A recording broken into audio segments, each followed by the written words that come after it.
nous parle. Chaque jour, Charles et Carole vous présentent la leçon de l'école du sabbat.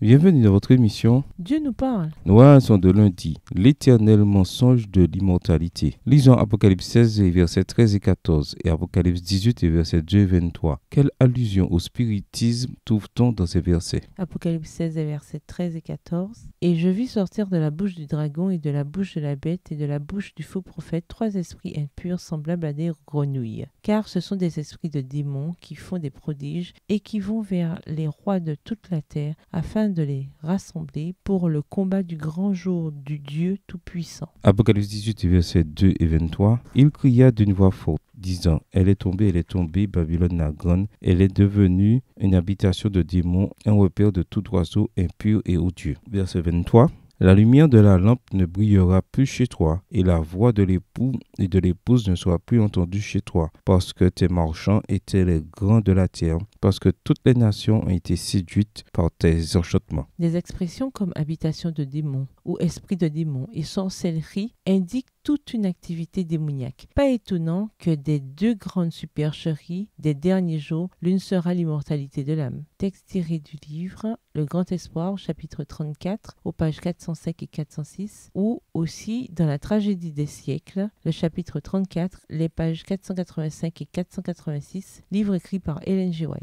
Bien entendu, on le voit très facilement aujourd'hui. Même dans le monde chrétien, l'idée d'âme immortelle est quasiment devenue une doctrine fondamentale. De nombreux chrétiens croient qu'à leur mort, les rachetés s'envolent jusqu'au paradis et que les perdus descendent en enfer. Combien de fois, par exemple, après la mort du grand évangéliste Billy Graham, n'avons-nous pas entendu « Billy Graham est maintenant au ciel dans les bras d'amour de Jésus » ou ce genre de choses. On enseigne cette doctrine tout le temps, depuis la chair, dans les salles de classe et surtout lors des enterrements. Lisons Ecclésiaste 9, le verset 5, Job 19, les versets 25 à 27, 1 Thessaloniciens 4, les versets 16 et 17 et Apocalypse 14, le verset 13. Quel enseignement clair Dieu a-t-il donné à son peuple concernant la vie après la mort et où nous trouvons notre espérance? Ecclésiaste 9, verset 5. Les vivants, en effet, savent qu'ils mourront, mais les morts ne savent rien, et il n'y a pour eux plus de salaire, puisque leur mémoire est oubliée. Job 19, les versets 25 à 27. Mais je sais que mon Rédempteur est vivant et qu'il se lèvera le dernier sur la terre. Quand ma peau sera détruite, il se lèvera. Quand je n'aurai plus de chair, je verrai Dieu. Je le verrai et il me sera favorable. Mes yeux le verront et non ceux de nôtres. Mon âme languit d'attente au-dedans de moi. 1 Thessaloniciens 4, versets 16 et 17.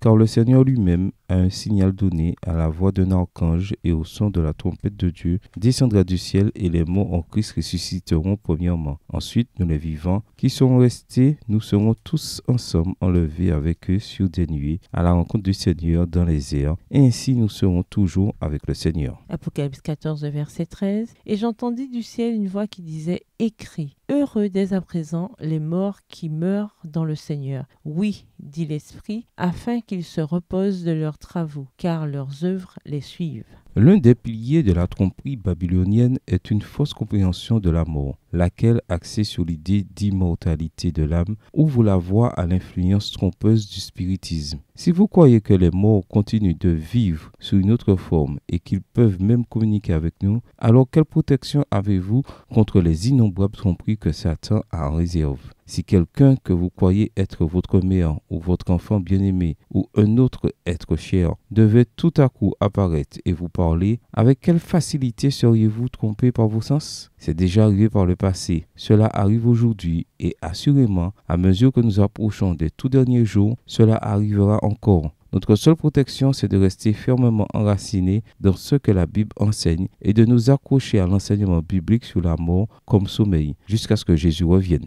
Quels exemples de spiritisme moderne voyez-vous dans votre culte aujourd'hui? Pourquoi une ferme adhésion à la parole de Dieu est-elle notre seule sauvegarde? Au revoir. Et à demain si Dieu veut. Dieu nous parle. Chaque jour, Charles et Carole vous présentent la leçon de l'école du sabbat.